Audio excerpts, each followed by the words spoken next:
बिस्मिल्लाहिर्रहमानिर्रहीम। अस्सलाम वालेकुम शशम क्लास। उम्मीद है आप सब खैरियत से होंगी और तमाम तालिबात अपना काम भी मुकम्मल कर रही होंगी। आज आपको लेक्चर नंबर 12 में खुश आमदीद। तो हम बाकायदा आगाज़ करते हैं अपने लेक्चर का। और एक और बात है कि ये आपकी फ़र्स्ट टर्म का जो है आखिरी लेक्चर है, ठीक है जी। आज देखते हैं आज के काम में हम क्या करेंगे। ये सबसे पहले होगी तफ़हीम, रीडर और तख्लीकी लिखाई। तो आप अपना सारी ये किताबें और नोटबुक्स अपने पास रख लें ताकि आपको आसानी से सारी चीज़ें समझ आ सकें। सबसे पहले हम करेंगे तफ़हीम को जी। तफ़हीम जो है ये तफ़हीम नंबर 2 है और सफ़ा नंबर है 57। तो ध्यान से इसको सुन लें। एक चिड़िया ने एक खेत में घोंसला बनाया। वो जब दाना दुनका चुगने घर से निकली तो जाते जाते बच्चों से कहने लगी, बच्चों, मेरी गैर मौजूदगी में जो कुछ देखना और सुनना मुझे बताना। एक रोज़ चिड़िया घर लौटी यानी वापस आई तो बच्चों ने कहा, माँ, आज खेत का मालिक आया था, वो फसल काटने के लिए मोहल्ले वालों को बुलाने गया है। चिड़िया ने बच्चों से कहा, बच्चों, फिक्र की कोई बात नहीं, आराम करो। दूसरे दिन चिड़िया घर लौटी तो बच्चों ने कहा, माँ, खेत का मालिक आज दोस्तों से कह रहा था कि तुम लोग कल आओगे तो फसल काटेंगे। चिड़िया बोली, बच्चों, परेशान ना हो, कोई खतरे की बात नहीं। तीसरे दिन जब चिड़िया घर लौटी तो बच्चे बोले, माँ, खेत का मालिक आज फिर अपने बेटों के साथ आया था और कहता था कल वो खुद फसल काट कर शहर ले जाएगा। मामला खतरनाक हो गया है। चिड़िया बोली, जब कोई दूसरों पर भरोसा करना छोड़ दे और अपना काम खुद करने की ठान ले यानी इरादा कर ले तो समझो बेशक वो काम हो जाएगा जी। यहाँ तक रीडिंग हुई हो गई। अब देखते हैं कि कौन से सवालात हैं और उनके क्या जवाबात हैं जी। इसका पहला सवाल है,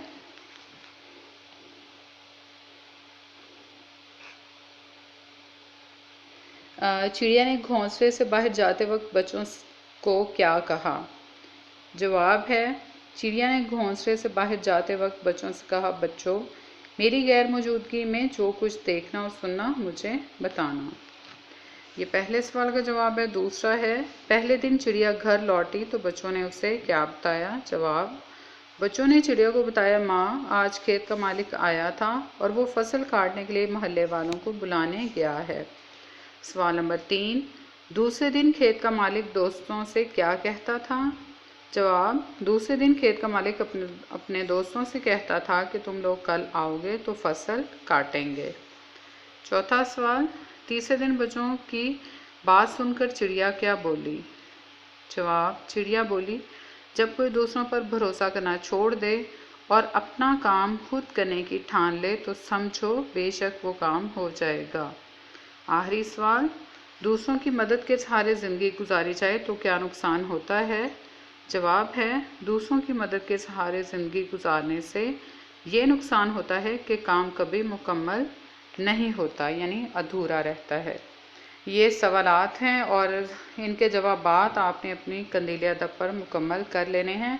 और ये सिर्फ मश्क के लिए है। आपको जो तफ़हीम है वो अनसीन आती, कहीं से भी आ सकती है, आप जस्ट इसकी प्रैक्टिस करेंगी जी। रीडर के हमने जो है वो 15 सफ़ात की रीडिंग कर ली है और आज जो है इसका फर्स्ट टर्म का आखिरी हिस्सा है।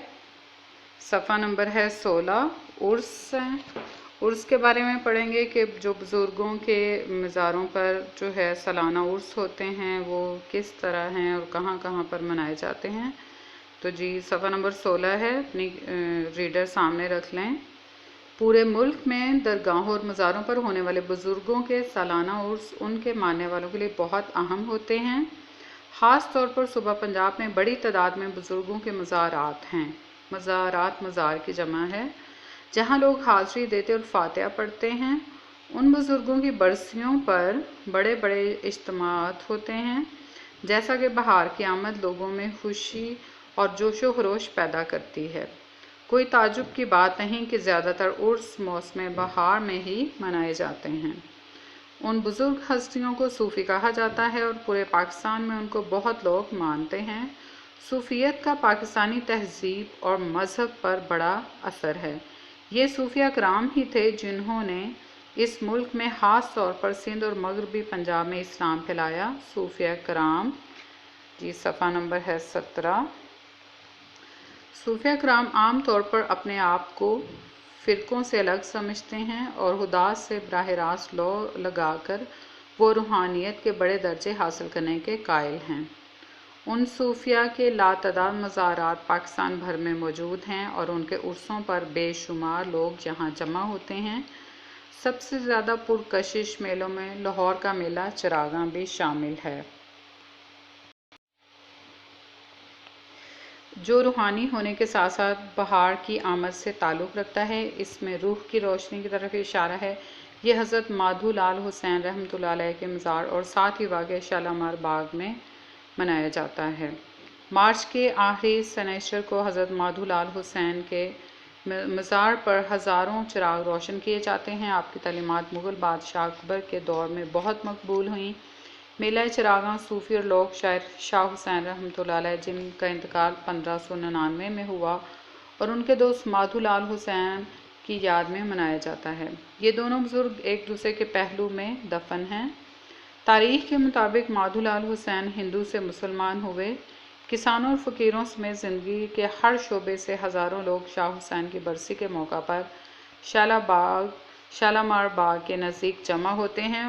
اس شاندار مقبرے پر زبردست چراغاں کیا جاتا ہے اور ملنگ اور فقیر ارد گرد محو رقص نظر آتے ہیں، اور وہاں جمع ہونے والوں میں سب سے نمایاں ہوتے ہیں وہ ایک تارے کی دھنوں پر ایک تارا، ایک ساز کا نام ہے۔ دھنوں پر جو صرف ایک تار سے بجتا ہے جھومتے ہیں۔ اس بزرگ کے ماننے والے ساری رات یہاں رہتے ہیں اور اگلی صبح شالامار باغ میں جمع ہوتے ہیں۔ یہاں رقص، موسیقی، کھیلوں اور شعبدے بازی کے تماشے دکھائے جاتے ہیں۔ اب ہے آپ کا صفحہ نمبر 18۔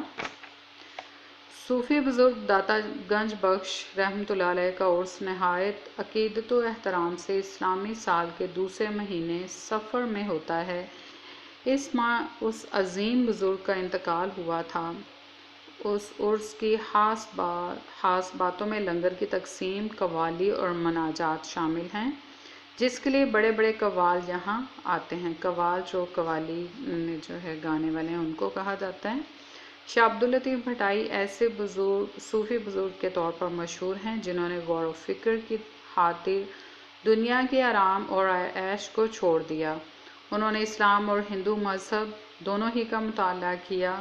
ہر سال دوسرے اسلامی مہینے صفر میں ان کے چاہنے والے سندھ میں خالہ کے نزدیک ان کے مزار پر جمع ہوتے ہیں۔ شاہ لطیف ایک عظیم شاعر بھی تھے اور بہت سے ماننے والے ان کے عرس کے موقع پر ان کی شاعری سننے اور درویشوں کا والہانہ رقص دیکھنے آتے ہیں، جس میں درویش ڈھول کی تال پر جھومتے جھومتے اپنے ہوش کھو بیٹھتے ہیں۔ سندھ میں سہون شریف 13ویں صدی عیسوی کے صوفی بزرگ حضرت لال شہباز قلندر رحمۃ اللہ علیہ کے مزار کی وجہ سے مشہور ہے۔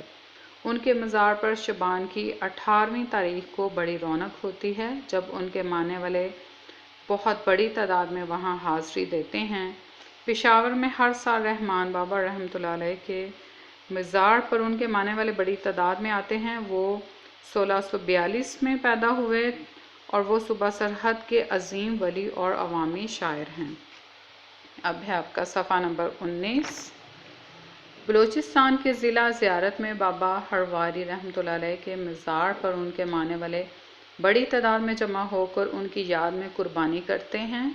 ہر سال عید کے دنوں میں قبائلی ان کے مزار کے گرد جمع ہو کر کشتی اور نشانے بازی کے مقابلے کرتے ہیں۔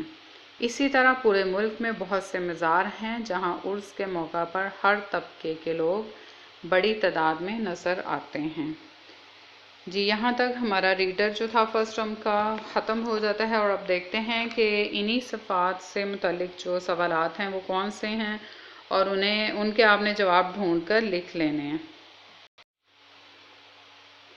جس صفحہ نمبر 16 تا 19 جو سوالات ہیں وہ ہیں: پہلا سوال کہ زیادہ تر عرس کس موسم میں منائے جاتے ہیں؟ دوسرا، مادھو لال حسین کی تعلیمات کس مغل بادشاہ کے زمانے میں مشہور ہوئیں؟ सवाल नंबर 3, शाह हुसैन का इंतकाल कब हुआ? यहाँ आपने साल बताना है उनका। और सवाल नंबर 4, शाह अब्दुल लतीफ़ भटाई ने किन दो मज़ाहिब का मुताला किया?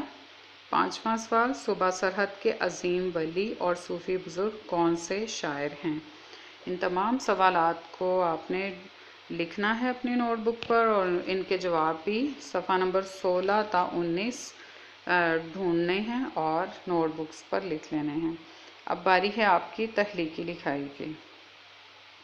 तहलीकी लिखाई पहले भी हमने की है, कुछ हमने ज़हीरा अल्फाज की मदद से की है, फ़्लो चार्ट की मदद से की है। आज थोड़ी सी मुख्तलिफ है और वो है सवालात की मदद से, यानी सवालिया तर्ज पर, और देखते हैं वो किस तरह करनी है। उन्वान है मेरा पसंदीदा मौसम, और सवालात आपको दिए जा सकते हैं 3, 4 या 5, और फिर आपने उन सवालात की मदद से तहलीकी लिखाई को मुकम्मल करना है। जैसे पहला इसमें सवाल है कि आपको कौन सा मौसम पसंद है। तो जैसे कि सबसे पहले आप मौसम का तारुफ करवाएंगी, यानी बताएंगी कि कौन सा मौसम आपको पसंद है। माहौल और ज़िंदगी की खूबसूरती में मौसम बहुत अहम किरदार अदा करते हैं। जैसे अल्लाह ताला ने कायनात की खूबसूरती के लिए 4 मौसम बनाए हैं, जैसे सर्दी, गर्मी, बहार, ख़ज़ां। और दूसरे पॉइंट में पसंदीदगी की वजह, यानी आपको मौसम क्यों पसंद है, तो आप लिख सकती हैं कि मेरा पसंदीदा मौसम बहार है या सर्दी है, कोई भी। इसकी पसंदीदगी की वजह इसका मोतदल होना है, यानी बहार का मौसम, यानी ना ज़्यादा गर्मी ना ज़्यादा सर्दी होती है, हर तरफ सब्ज़ा और फूल होते हैं जो माहौल को दिलकश बनाते हैं। उसके बाद तीसरा पॉइंट है कि इस मौसम की सरगर्मियाँ या काम। सरगर्मी यानी आप कौन सी एक्टिविटीज़ करते हैं, कहाँ मसरूफ़ होती हैं। तो आप बता सकते हैं कि इस मौसम में, क्योंकि मौसम अच्छा होता है, पढ़ाई के साथ साथ सैर व तफरीह करना अच्छा लगता है। और इसके अलावा जो है आपका जो भी मशगला है आप उसको भी वक्त देती हैं। मशगला मतलब आपकी कोई पेंटिंग, बुक रीडिंग हो सकती है, कुकिंग, कोई किसी भी किस्म का मशगला है जो आपको पसंद है, आप वो भी इस मौसम में उसको काफ़ी ज़्यादा वक्त देती हैं। तो इस तरह आप अपने मशगले में मसरूफ़ रहती हैं, अपनी पढ़ाई में मसरूफ़ रहती हैं, या उसके साथ साथ आप सैर व तफरीह जो है वो भी करती हैं। और जो चौथा पॉइंट है कि सेहत पर क्या असरात हैं। तो बहार के सेहत पर बहुत अच्छे असरात होते हैं। तबीयत में खुशगवार तब्दीली आती है, इंसान की सोच मस्बत हो जाती है और आपस में मोहब्बत और हमदर्दी के जज्बात परवान चढ़ते हैं। इसी तरह मौसम जो है वो इंसान की ज़िंदगी में अहम किरदार अदा करते हैं। तो ये मैंने अब कुछ आपको पॉइंट्स जो थे उनकी आपको तफसील बता दी है। आप इनकी मदद से एक पैराग्राफ मुकम्मल करेंगी। और अब है आपका घर का काम। सबसे पहले आपने तफ़हीम के जो सवालात हैं उनको कंदील अदब पर मुकम्मल कर लेना है। फिर रीडर की हमने रीडिंग की थी, सवालात भी आपको दिए गए हैं, उनको भी नोटबुक पर लिख लेना है। और आखिर में जो मेरा पसंदीदा मौसम तहलीकी लिखाई है, जो सवालिया तर्ज पर आपको दिया गया है, उसका एक पैराग्राफ लिख लेना है और सारा काम मुकम्मल कर लेना है। ओके, अल्लाह हाफ़िज़।